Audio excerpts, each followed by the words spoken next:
Hello friends, welcome to this channel, Center of Excellence Pharma 4.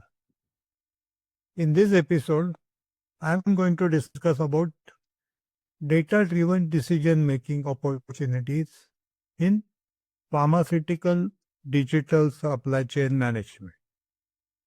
This is my part 3.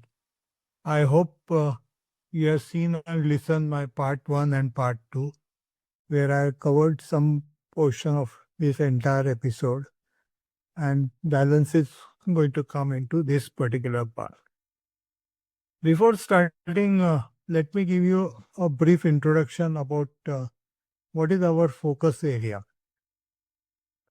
We have designed a concept, Center of Excellence Pharma 4, with an idea that various emerging technologies which are coming up, like cloud, artificial intelligence, machine learning, IoT, blockchain, robotics, chatbot, and how these technologies can help pharma industry to achieve operational and business excellence.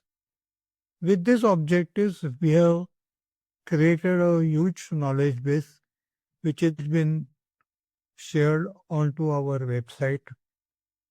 We have also designed a course, Smart Manufacturing in Pharma, with about 20 modules.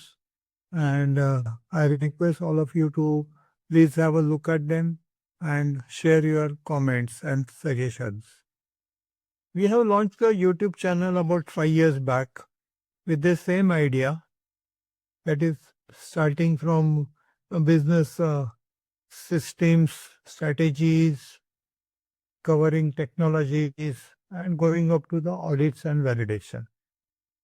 There are more than 300 videos are already there. Our podcast channel is focusing on what is really happening in the latest technologies, about the business challenges, and what are the competitions and how other industries are faring. This is where we discuss for the knowledge sharing.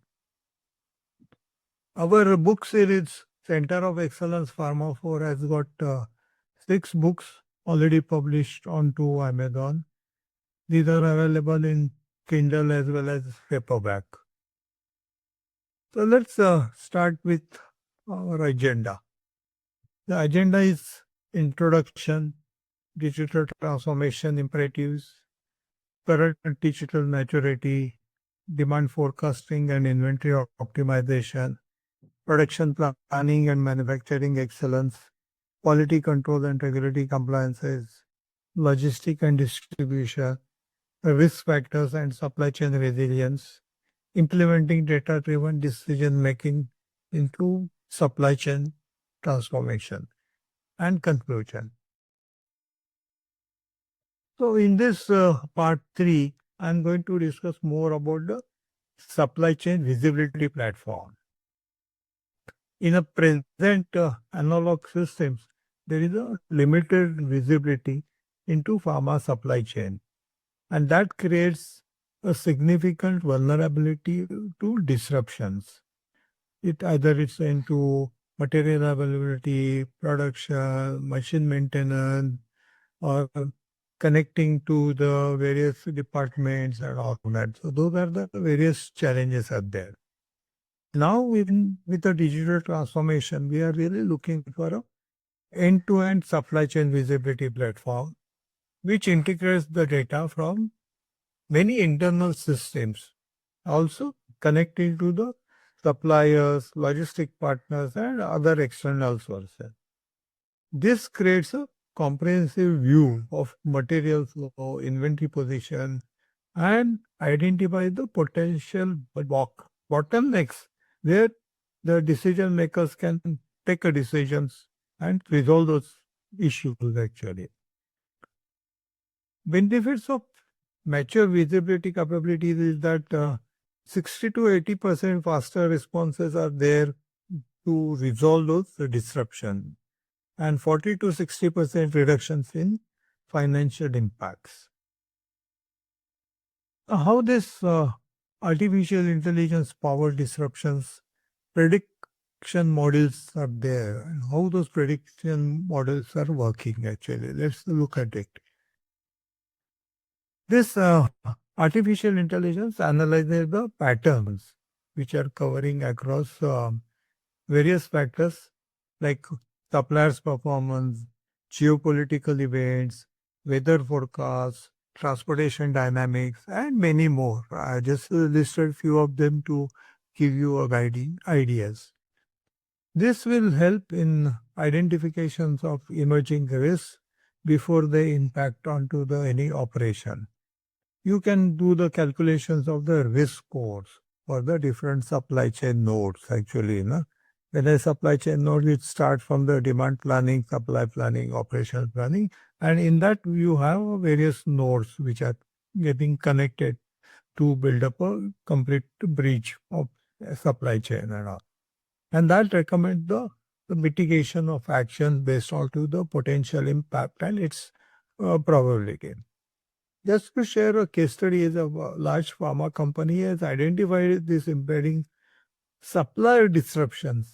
And then that is in 3 weeks advance, and which help them to enable proactive inventory building up to alternate sources so that their production line can remain smoothly available and running actually.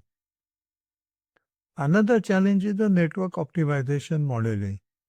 The scenario planning requires that for the risk factors, you have to enable that designing of the resilient supply chain network, which balances the efficiency with the redundancy there.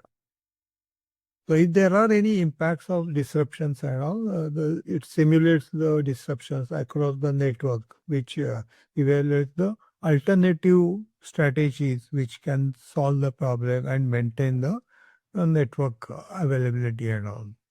A global pharma company has redesigned the supply chain using the network modeling and all, and they build up a buffer inventory from the qualified alternate supplier, which reduces the vulnerability on the single source supplier and all that. And then that disruptions have been brought down, and that increases the total supply chain cost only just by 3.8% by building up a alternative source of supply and all that. But if you look at it, the utilizations of your manufacturing plant, continuity of the operations and all, then you achieve a significant benefits into that.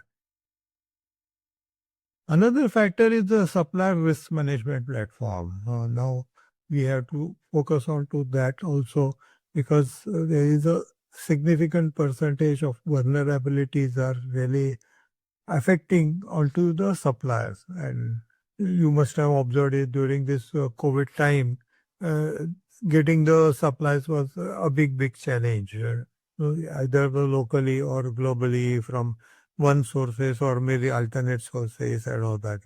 So now every company is really focusing on to building up a supplier relationship management and all that. So that becomes an important area.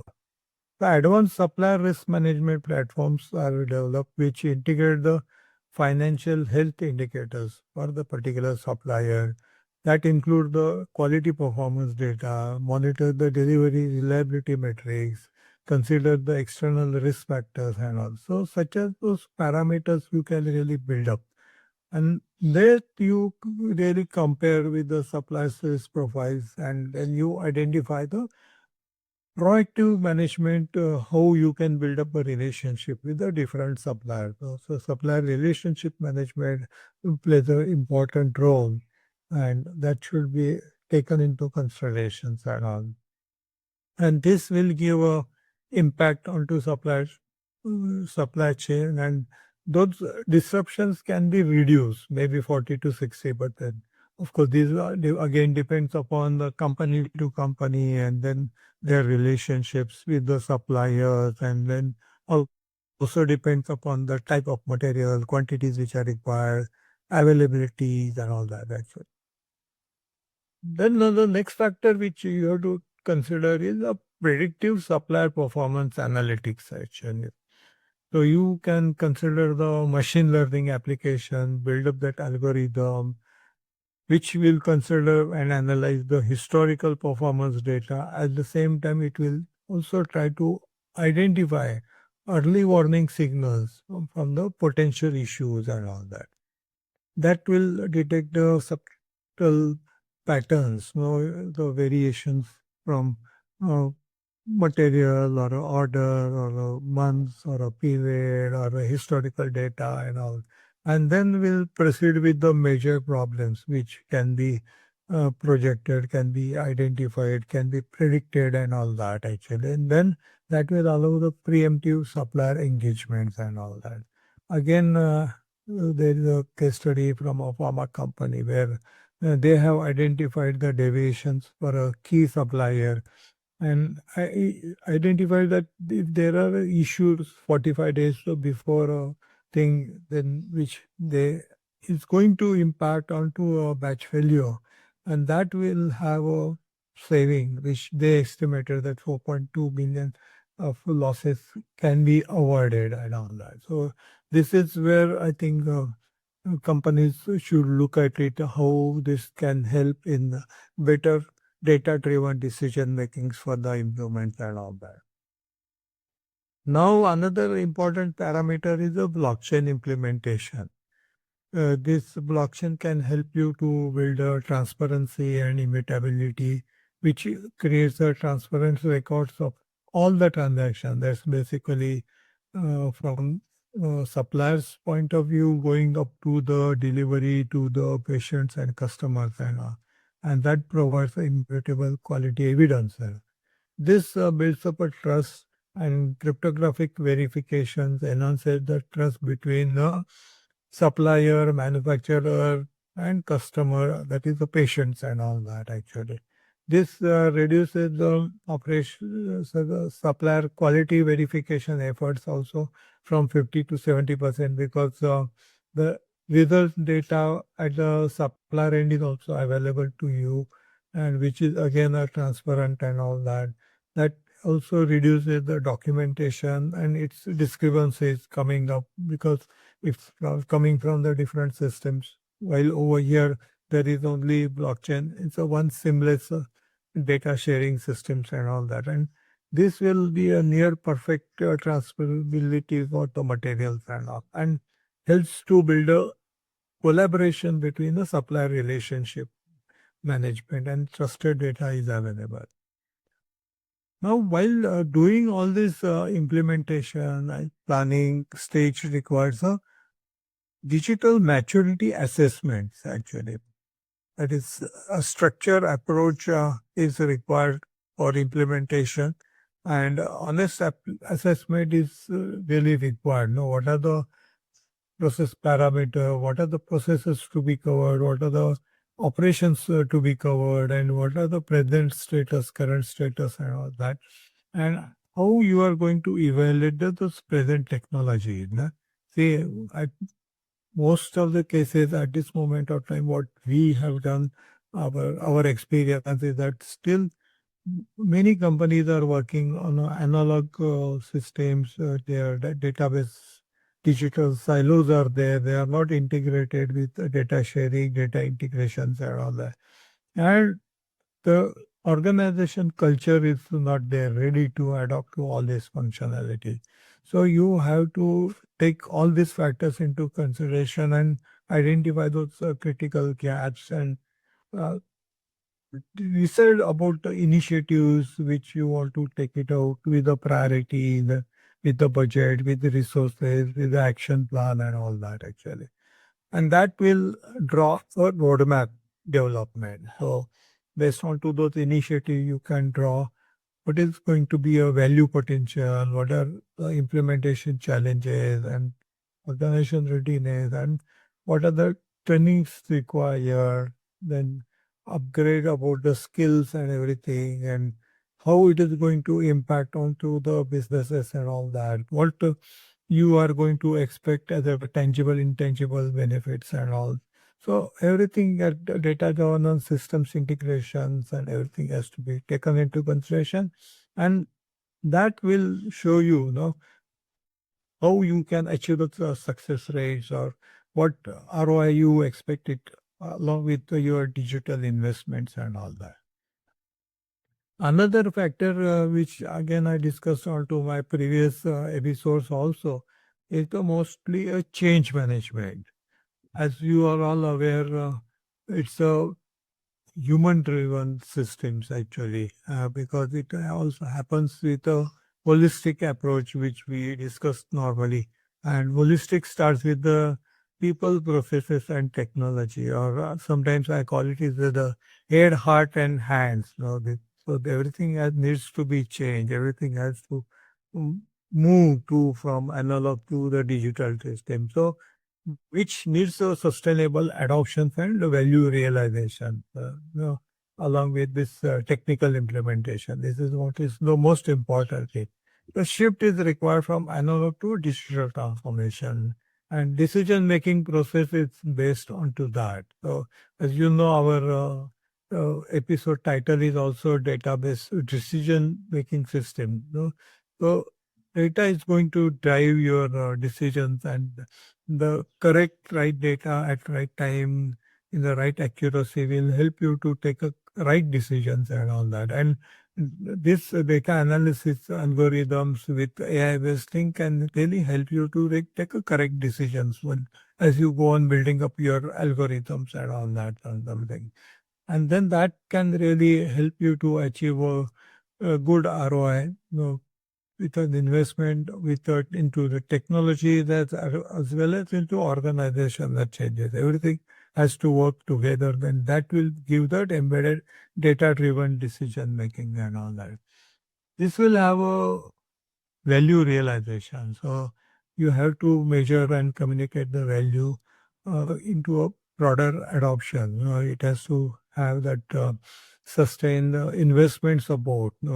It needs not a short period, but it's going to work onto a longer period because you are going to start with a one small project and then that team will build up that confidence. You will start seeing some results. Then you go on rolling it out to the next processes. And by the time you finish up the entire end-to-end digital supply chain, it may take 2 years, 3 years, 4 years, depending upon the your digital maturity levels and all that. So that value-based tracking framework, you need to design it, develop it, and you must also or draw a financial matrix, depending upon your investments plan and to the processes, into the phases, into the models, whatever you want to see, and then that will include the operational improvements and all that. So a clear baseline measurements, so you should track it out and do that tracking of the value realizations onto a regular basis and all that. But it's always a continuous improvement mechanism. It's not something like that you finish up that particular projects and stopping because there are n number of opportunities will be coming up. As you go on moving up with the continuous improvement, you will find many more new ideas, new innovations will be coming up.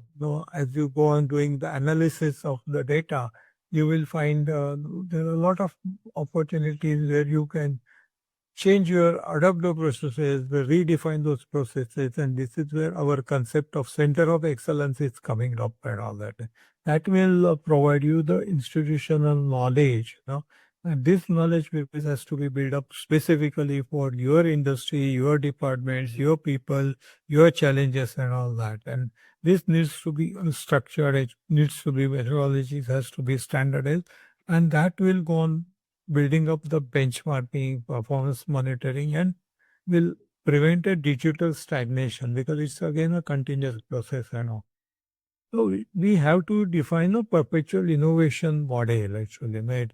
It's a continuous scanning, as I was mentioning in the last slide also. You will always find a new opportunities are regularly coming up and all, and you will have more piloting the emerging technologies. As I mentioned it, some of the new technologies during the beginning of my episode. The new technologies, you will also start building up your confidence level and you will start adopting of the new technologies and all. And that can give you maybe 25 to 35% higher returns or ROIs onto the digital investments what you have made actually. So coming to the summary of the opportunities is actually data-driven decision making is a huge transition, challenging transition. It's a complex process, but it will take you to a competitive advantage among the other parallel competitions around that. And this is very essential for effective supply chain management. And potential value creation, as I mentioned, discussed it already. Financial performance improvements will be there. Operational excellence, business excellence, you will achieve it. You will have a better risk management, and that will help you in building up a improved patient communication, patient confidence, patient centricity, and all that actually. And tangible benefits, as I mentioned, inventory reduction, decreasing the supply chain cost and improving the supply chain resilience and all that.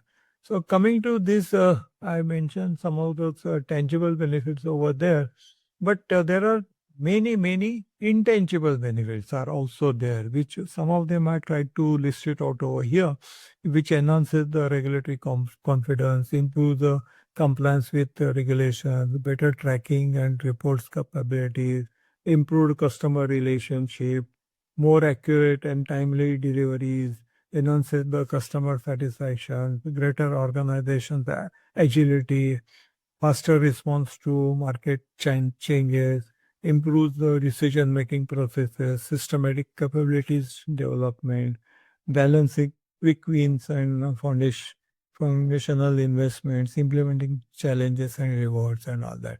I already discussed on this, so I'm not going into more detail, but this will also build up a future vision for your organization. So you can look at for building up an intelligent, self-optimizing network with which balances the cost efficiency, service levels, quality assurance, with an inventory impact and all that actually. Digital foundations will help you to strategic investments into the data infrastructure, which will help you in advanced analytic capabilities and organizational transformation. This will help in decision making, defines a new generation which is really coming up into your leadership. They will also get trained at managerial level, at leadership levels, and all that actually. Hope I gave you a brief idea about my in part three also. I suggest all of you to have a look at it, all those things, and feel free to contact us if you need more inputs or if you have any suggestions or maybe some more topics or something like that. Do share this with your network also. Balance thing also you will find into our other social platforms like Udemy, YouTube, Amazon Books and something like that. Okay, thank you. Bye.